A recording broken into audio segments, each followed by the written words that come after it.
बच्चों, after knowledge of electrodes अब हमें बात करेंगे पीएच को हम कैसे निर्धारित कर सकते हैं संदर्भ इलेक्ट्रोड के द्वारा। तो विद्युत वाहक बल मापन द्वारा जब हम किसी विलयन की पीएच को निर्धारित करते हैं, उसके लिए हमें एक हाफ सेल इस्टेब्लिश करना होता है और इस सेल में वो विलयन लेते हैं जिसका हमें पीएच निकालना है। अब इस विलयन में हम हाइड्रोजन आयन के प्रति जो रिवर्सिबल इंडिकेटर है उस इलेक्ट्रोड को हम डालते हैं और इस पूरा जो आधा सेल अब रेडी हो गया है उसको एक रेफरेंस इलेक्ट्रोड के साथ ज्वाइंट करते हैं, कंबाइंड करते हैं और एक कंप्लीट सेल बनाते हैं। इस तरह से जो कैलोमल इलेक्ट्रोड हमने लिया है उसको हम सीधा भी हम उसको मर्ज कर सकते हैं विलयन में, या हम सॉल्ट ब्रिज के द्वारा इसको जोड़ सकते हैं। ये जो पूरा सेल रेडी हुआ है उसका ईएमएफ हम ज्ञात करते हैं और जब ईएमएफ एक बार पता चल गया उसके बाद इस कंप्लीट सेल का जो ईएमएफ है उसमें से कैलोमल इलेक्ट्रोड जो क्या है रेफरेंस इलेक्ट्रोड है उसका ईएमएफ हम माइनस कर देंगे, घटा देंगे, तो हमें जो हाइड्रोजन आयनों के प्रति रिवर्सिबल है इलेक्ट्रोड पोटेंशियल उसको हमें पता चल जाता है। अब ऐसा कौन कौन से इलेक्ट्रोड है रेफरेंस इलेक्ट्रोड जिसके द्वारा हम यहाँ पर पीएच निकाल सकते हैं? तो 4 ऐसे हमारे पास एग्जाम्पल हैं। हाइड्रोजन इलेक्ट्रोड, क्वीन हाइड्रोड इलेक्ट्रोड और एंटीमनी और कांच का इलेक्ट्रोड। तो सबसे पहले हम देखते हैं हाइड्रोजन इलेक्ट्रोड के द्वारा हम कैसे पीएच को डिटरमाइन करते हैं। हाइड्रोजन इलेक्ट्रोड जो कि हाइड्रोजन आयन के विलयन के संपर्क में है और नर्न्स इक्वेशन द्वारा हम उसको ज्ञात कर सकते हैं और ये इक्वेशन है आपके सामने। सबसे पहले इसका इलेक्ट्रोड हम निकालेंगे EH2 is equal to E naught. ये नॉट इसका मतलब ये कि ये स्टैंडर्ड इलेक्ट्रोड पोटेंशियल है, मानक विभव है ये, minus RT upon NF natural log of H positive. और यहाँ पर इलेक्ट्रोड अभिक्रिया जो होगी वो इस तरीके से होगी, हाफ H2 और इससे एक इलेक्ट्रॉन लूज होकर के ये H प्लस आयन बनता है। अब N यहाँ पर क्या है, कितने इलेक्ट्रॉन यहाँ पे रिलीज हो रहे हैं, लूज हो रहे हैं, तो 1 आया है। और हाइड्रोजन इलेक्ट्रोड के लिए जो मानक विभव है वो होता है 0, शून्य। तो जब ये मान हम इस समीकरण में रखते हैं तो हमारे पास अब जो समीकरण आएगी वो क्या आएगी, EH2 is equal to minus RT upon NF natural log of H plus. और R की यहाँ पर हम जब हम हटाएंगे, यहाँ पर लॉग 10 करेंगे तो हम वैल्यू रखते हैं 2.303 RT अपॉन F। N यहाँ पर 1 हो चुका है। इस तरह से हम इसको क्या कहते हैं, ये इक्वेशन हमारे पास आ गई है। अब चूंकि आपको पता है कि पीएच क्या है, negative logarithm of H plus ion, तो हम इसको अपोजिट भी कर सकते हैं, negative logarithm of H plus ion is equal to pH. अब इस इक्वेशन से हम यहाँ पे निकालेंगे ईएमएफ कैसे, EH2 is equal two plus 2.303 RT upon F into pH. और ये जो फैक्टर है इन सबको सॉल्व करते हैं तो ये वैल्यू आती है 0.0595 पीएच। इस तरह से हम इसको निकालते हैं रेफरेंस इलेक्ट्रोड को जोड़ करके। और जो हमारे पास इक्वेशन आती है वो किस तरीके से, प्लैटिनम, और ये प्रेजेंटेशन है सेल का जो मैंने पहले भी आपको बताया था। अब कंप्लीट सेल का जो ईएमएफ है वो हम कैसे देंगे, E cell is equal to H2 का हमने पास निकल गया हाइड्रोजन का, उसमें से कैलोमल को हम जो ईएमएफ है उसको हम रिड्यूस करेंगे, माइनस करेंगे, तो EH2 minus E calomel. EH2 की वैल्यू जो इक्वेशन आपको दिख रही है ऊपर वो हम वैल्यू पुटअप करेंगे, तो वो क्या थी हमारी, हम डायरेक्ट भी लिख सकते हैं और वैसे भी हम लिख सकते हैं 2.303 RT upon F pH minus E calomel. तो ये जो मान आ रहा है 0.0591, ये एक स्टैंडर्ड टेम्परेचर पे है, दैट इज़ 25 डिग्री सेंटीग्रेड पर है। और इस तरह से पूरे ही सेल के लिए हम जब पीएच निकालेंगे तो वो इक्वेशन आपके सामने 6.21 पे आप इसको देख सकते हो। तो हाइड्रोजन इलेक्ट्रोड के द्वारा यहाँ कैलोमल हमने इसका रेफरेंस इलेक्ट्रोड ऐड किया है और उससे हम इस तरह से पीएच निकाल सकते हैं। अब यदि कांच का इलेक्ट्रोड हो तो हम क्या करेंगे, कांच के इलेक्ट्रोड द्वारा पीएच का जो हम डिटर्मिनेशन करते हैं वो थोड़ा सा इजी है कंपैरेटिवली, और उसमें हम क्या करते हैं कि अलग अलग हाइड्रोजन आयन की सांद्रता वाले विलयन को एक दूसरे से, एक कांच है और ग्लास की एक बहुत पतली मेम्ब्रेन से हम उसको अलग करते हैं, जिसकी वजह से उस पतली सी जो मेम्ब्रेन है ग्लास की, दोनों ओर पोटेंशियल क्रिएट होता है, डेवलप होता है, जो कि दोनों ओर के विलयन में उपस्थित आयनों की सक्रियता के अंतर पर डिपेंड करेगा।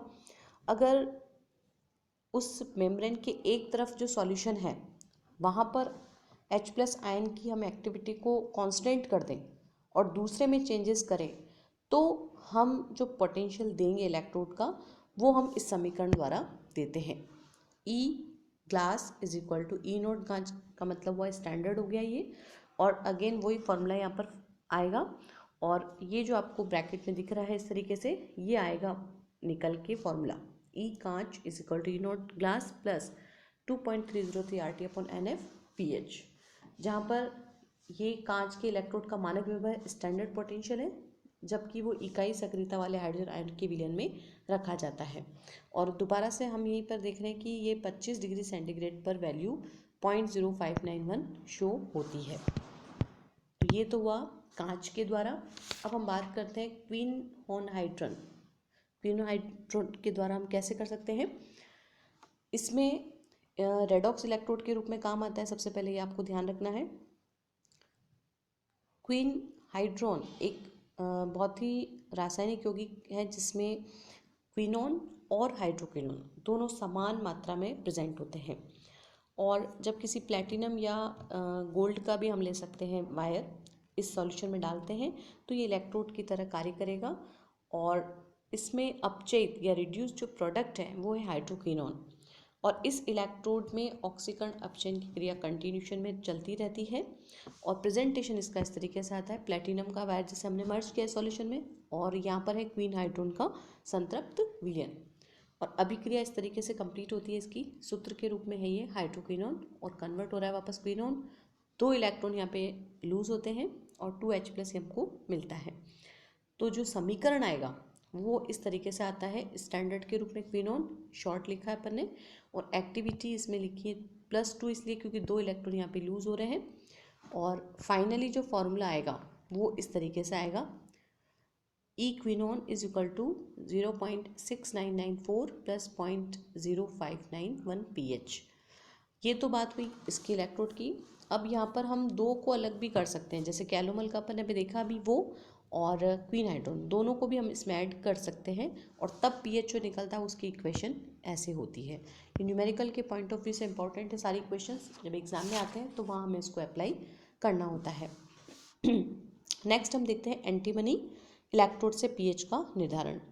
एंटीमनी इलेक्ट्रोड के नाम से जाने जाने वाला यह जो इलेक्ट्रोड है, ये वास्तव में एंटीमनी और एंटीमनी ट्राईऑक्साइड से मिलकर बनता है, और अभिक्रिया इसकी इस तरह से है, एंटीमनी और वाटर ऐड होंगे और एंटीमनी ट्राईऑक्साइड बनता है।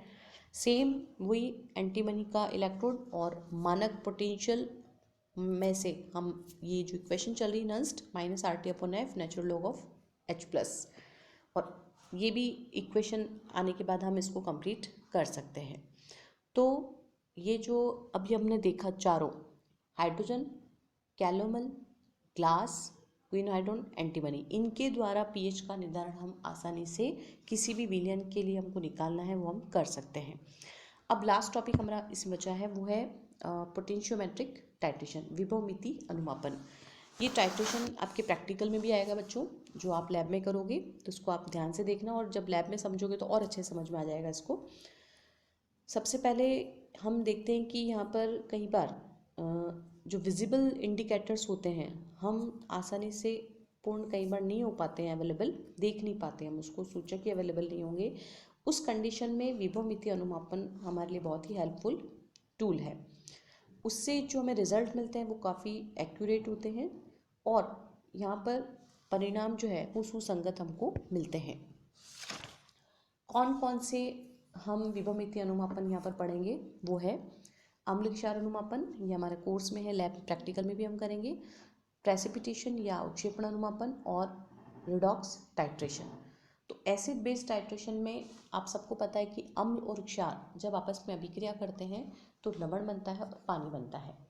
अब यहाँ पर अम्ल और क्षार की जो हम कह सकते हैं स्ट्रेंथ या सामर्थ्य है या प्रबलता है, उसको हम चेंज करके यहाँ पे हम नोट करते हैं किस तरीके से।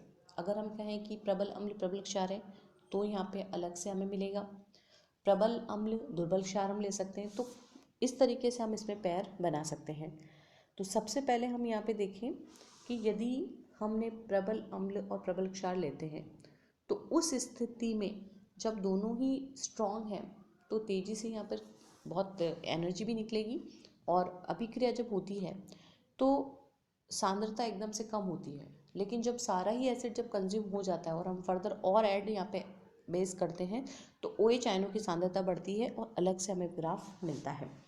तो ये जो ग्राफ आपको इसमें नज़र आ रहा है वो है एक तो टाइट्रेंट का वॉल्यूम और दूसरा है EMF के बीच में, ठीक है। तो यहाँ पे ये जो हमको दिख रहा है इसमें एक समझाने का तरीका है कि कैसे हम निकालते हैं कि अगर अम्ल और क्षार दोनों ही दुर्बल होते हैं तो अनुमापन वक्त में डाल नहीं होगा। ये सारा कैलकुलेशन जब आप प्रैक्टिकल करोगे तब आपको बहुत अच्छे से समझ में आएगा। इसी तरह से ये एक और इसमें दे रखा है कि धीरे धीरे यहाँ पे पीक पे पहुँचे और दोबारा से फिर ढलान पे आता है। तो वो क्यों होगा, धीरे धीरे क्यों मान बढ़ता है इसमें कंडक्टेंस का, क्योंकि जब आयनों की सांद्रता हम धीरे धीरे बढ़ाते हैं तो चालकता का मान भी बढ़ता है। लेकिन एक टाइम तक जब वो कंज्यूम हो गए हैं आयंस और अब कुछ नहीं है तो वो चालकता भी धीरे धीरे कम होती है, सांद्रता कम होती जाती है। तो ये इसके पीछे इसमें मेन कंसेप्ट है। इसी में आगे हम देखते हैं अवक्षेपण अनुमापन।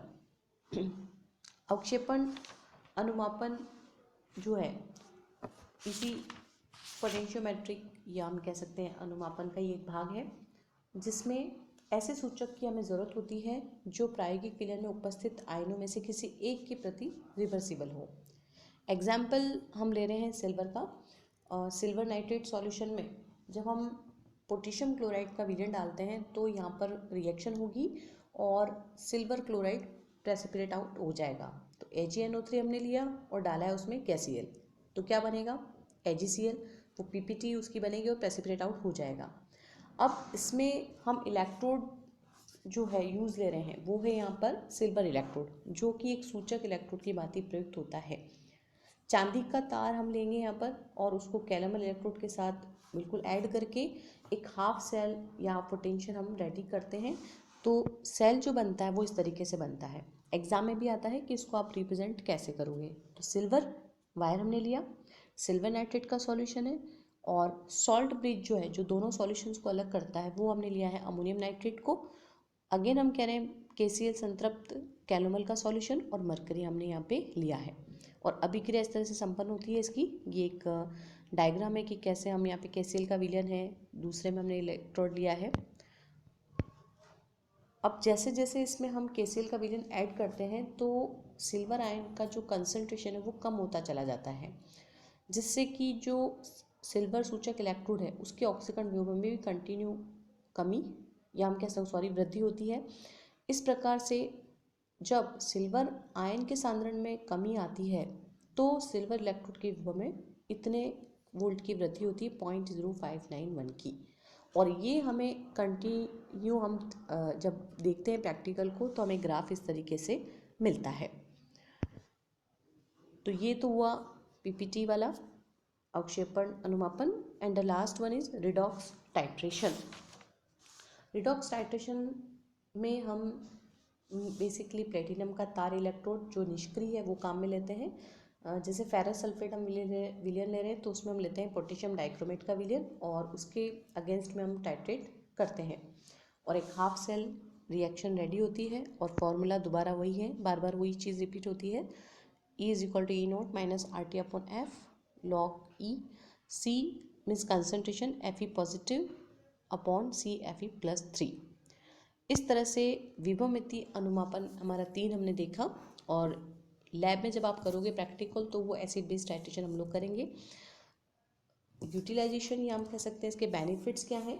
हम अत्यंत ही दुर्बल दुर्बल क्षार के विरुद्ध हम कर सकते हैं इसको, और कलर्ड सॉल्यूशन के लिए भी पॉसिबल है जो कि हम सामान्य तौर पर नहीं कर पाते हैं। और दूसरा ये कि कुछ परिवर्तन द्वारा जो हमारा इंस्ट्रूमेंट है वो ऑटोमेटिकली काम कर सकता है, तो हमें रिजल्ट्स भी अच्छे मिलते हैं। और फाइनली बहुत ही डाइल्यूट सॉल्यूशन के लिए हम ये जो विधि है बहुत ही ज़्यादा फ़ायदेमंद है। तो ये जो थर्ड यूनिट है अपनी कंप्लीट हो गई बच्चों।